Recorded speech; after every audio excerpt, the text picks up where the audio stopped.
Six.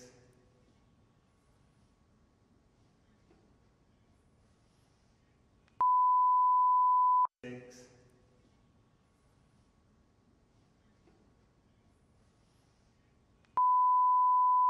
Six.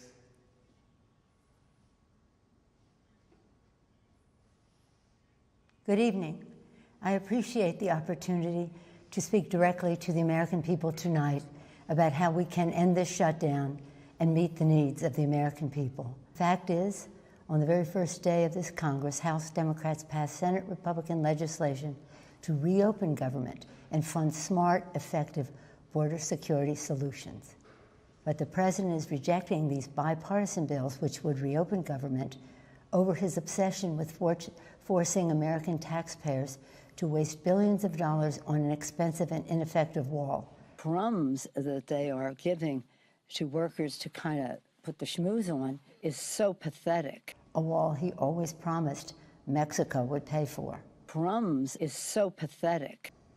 The fact is, President Trump has chosen to hold hostage critical services for the health, safety, and well-being of the American people. Giving you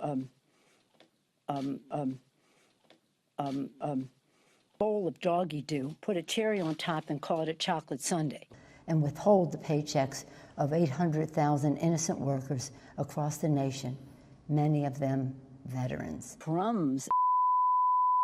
Six. The fact is, the women and children at the border are not a security threat. They are a humanitarian challenge, a challenge that President Trump's own cruel and counterproductive policies have only deepened. The fact is,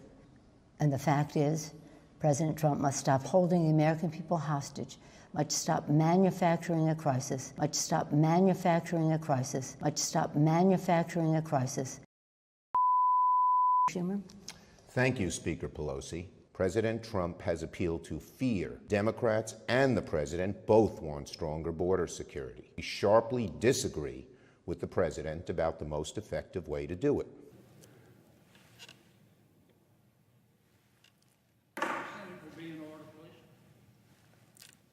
President Trump, you will not get your wall. Abandon your shutdown strategy.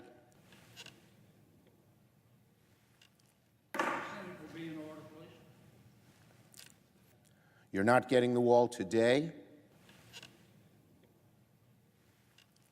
next week, or on January 3rd when Democrats take control of the House.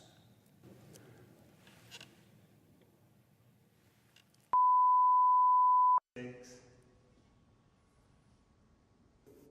So, how do we untangle this mess? There is bipartisan legislation supported by Democrats and Republicans to reopen government while allowing debate over border security to continue. Must stop manufacturing a crisis. Must stop manufacturing a crisis. There is no excuse. This president just used the backdrop of the Oval Office to manufacture a crisis, stoke fear, and divert attention from the turmoil in his administration. We can reopen the government and continue to work through disagreements over policy. You're not getting the wall today, next week, or on January 3rd when Democrats take control of the House.